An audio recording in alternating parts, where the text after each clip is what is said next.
I chose you today because it's Tuesday. Hello, konnichiwa. Kasidlak sa adlaw. Wala ko nagbike karon kay ganahan ko mo baklay. Diri ra man pud gud sa duol ang atuang jutihan nga eskwelahan karon mao nang okay lang nga walay bike.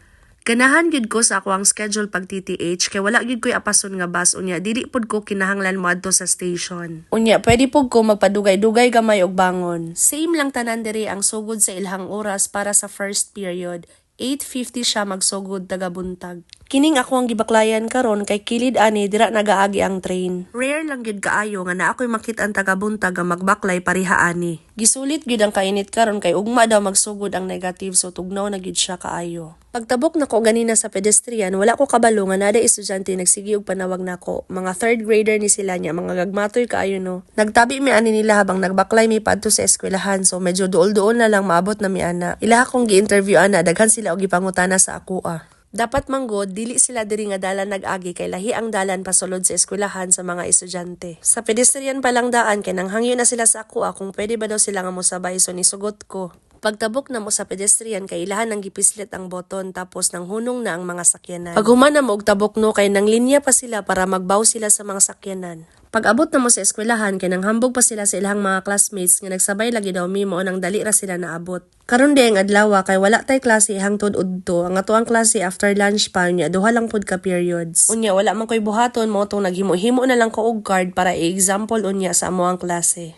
Naa na himutang ang English room sa second floor unya mao ni ang ihang gawa so mao na nga upaw na ang kahoy pero napay uban nga mga nangabilin nga mga gagmay lang kayo nga mga dahon. Pag mag-ilis na pud ni siya og dahon kay nindot na pud kayo ni siya kay cherry blossom naman unya naglinya ang ihang mga kahoy diri. Nindot kayo tan-awon. Gipakita na ko ni sa inyo ha kay basin day pohon masaag mo diri sa Japan so at least naa na mo'y idea. Diha pud banda kay diha nagagi ang train so diri sa bintana sa English room klaro kaayo ang train pag moagi na unya ang saba pud niya. Maupo di ay ni nga train nga ako ang gisakyan tong niadto ko sa Tokyo.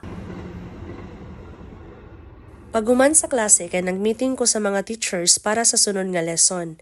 After ana nigawas na ko kay ni out na. Late na nako na realize nga gusto day ko moadto sa mall mao tong nagpababaw ko ana og baklay. Hayag-hayag pa ta nakagawas taod-taod ani modulom ra nig kalit.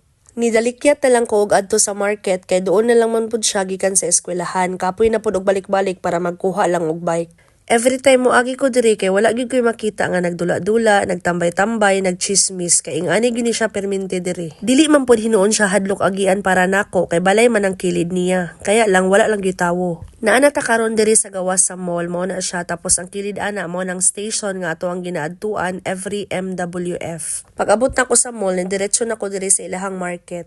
Nindot man gud diri mamalit kay kompleto siya tapos ug matungnan pag yun nga mag-sale daghan-daghan gyud pud. Kaning mga nagpark diri wala na ni bayad ha kay kung napa ni bayad nanubra na gyud. Naa pa lang gani ko sa gawas sa mall pero humot na kay mga pagkaon makagutom. Mauni ang iyang pangalan Ogino. Wala na'y guard nga nakaatang dira sa gawas kay automatic na nga moabri ang ilahang sira kay ma-detect nila nga naay tao. Sa imuhang pagsulod diri kay ang mubungat gid sa imuha ang mga prutas nga naka-sale. Mo puding isa ka rason mo nang ganahan ko nga diri mamalit. Dalikyatan gyud nako siya og adto every after school. Alas 5 magsugod ang ilahang sale tapos kasagaran ana pag alas 7 na gani sa gabi halos half the price na lang ang iyahang presyo. Kung wa ko nagkamali murag halos na ng market diri sa Japan kay ingon ani. Maong dili pa yung ani kadaghan ang tao karon kay unya pa na silang alas 7 sa gabi mo adto. Namalitra ko og prutas ug sudanon nako karong gabi. Pag human ani magpa-counter nako kay kabalo kong pagawas nako karon ngit-ngit na gyud. Dali ra gyud mong ngit-ngit basta Christmas na nadungagan pa gyud nga ang tugtog sa mall Christmas song.